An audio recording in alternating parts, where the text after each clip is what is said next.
उत्तराखंड में धराली के मलबे के ऊंचे ढेरों में खोजी कुत्ते सूंघ कर खा ले रहे हैं। दुर्गम इलाकों में पीड़ितों और जिंदा बचे लोगों की तलाश में ड्रोन चक्कर लगा रहे हैं।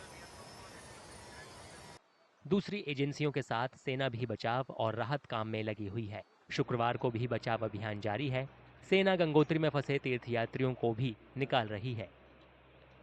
हमारा जो पूरा ध्यान है वो इस बात पे केंद्रित है कि जो गंगोत्री में धार्मिक पर्यटक थे उनको वहाँ से निकाला जाए और तकरीबन 400 लोग वहाँ से निकाले गए हैं जो हरसिल तक लाए गए हैं। इसी के साथ तकरीबन 350 लोग 70 हेलीकॉप्टर की जो यहाँ से सेवाएं शुरू करी हैं आर्मी ने, एयरफोर्स ने और यहाँ का जो उत्तराखंड प्रशासन है उससे लोगों को यहाँ हरसिल से उत्तरकाशी तक भेजा जा रहा है, मातली, जहाँ से आगे वो बाय रोड देहरादून की तरफ जा रहे हैं। जिन जगहों पर जाना मुश्किल है वहां लोगों को तलाशने के लिए ड्रोन का इस्तेमाल किया जा रहा है। दूसरी ओर जमीन भेदी रडार मलबे के विशाल ढेरों में लोगों का पता लगाने में मदद कर रही हैं।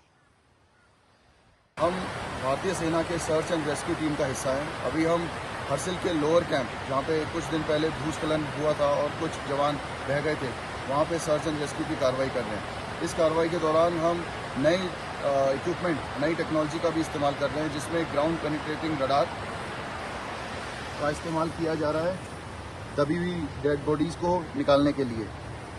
और इसी के साथ साथ कुछ नई ग्राउंड पेनिट्रेटिंग रडार जो हीट सिग्नेचर और ह्यूमन सिग्नेचर को डिटेक्ट कर सकता है जमीन के अंदर, उसका भी इस्तेमाल किया जा रहा है। अभी हम गांव धराली में हैं, जहां रेस्क्यू ऑपरेशंस का तीसरा दिन चल रहा है। आज हमने भागीरथी नदी के ऊपर एक फुट ब्रिज को एस्टैब्लिश किया है, जिससे हम सभी इंजर्ड और यात्रियों को सुरक्षित स्थान पर ले जा रहे हैं। बचाव काम के लिए सेना प्रशिक्षित खोजी कुत्तों का इस्तेमाल कर रही है। ये कुत्ते मलबे में दबे लोगों का पता लगाने में अहम भूमिका निभा रहे हैं। उत्तराखंड राज्य आपदा प्रबंधन प्राधिकरण ने बताया कि सेना के 9 जवान और 7 आम लोग लापता हैं। हालांकि मुखबा जैसे आसपास के गांवों में रहने वालों का कहना है कि लापता लोगों की संख्या ज्यादा हो सकती है। जिस समय बाढ़ आई उस समय स्थानीय लोगों के अलावा बिहार और नेपाल के मजदूर भी होटलों में काम कर रहे थे। जिस वक्त आपदा आई उस वक्त धराली के लगभग 2 दर्जन बड़े होटलों में आगंतुक मौजूद थे। यूएसडीएमए ने कहा कि सेना, आईटीबीपी, राष्ट्रीय और राज्य आपदा प्रतिक्रिया बल और पुलिस के 800 से ज्यादा कर्मचारी बचाव काम में जुटे हुए हैं। मलबे में खोजबीन करना मुश्किल हो रहा है।